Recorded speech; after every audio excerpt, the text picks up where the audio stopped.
I went to the Create and Cultivate 2025 festival, so I'm going to show you some content I took while I was there and tell you all about it.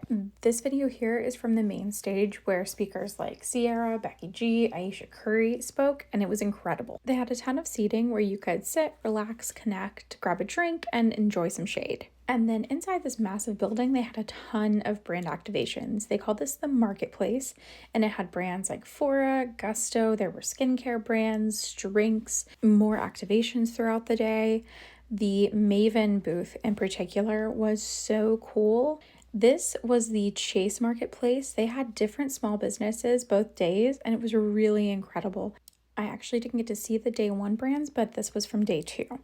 Another of my favorite spots was the LinkedIn content booth. It was so much fun.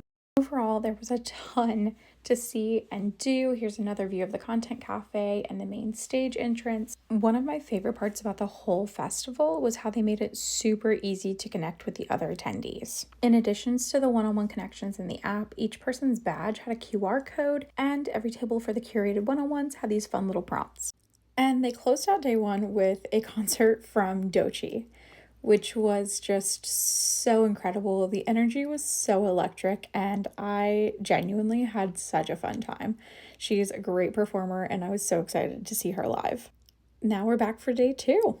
During day two, I attended sessions and panels on building wealth, personal branding, purpose, and intention, and I walked away with so many notes. It was really incredible, and I felt so inspired throughout this whole conference.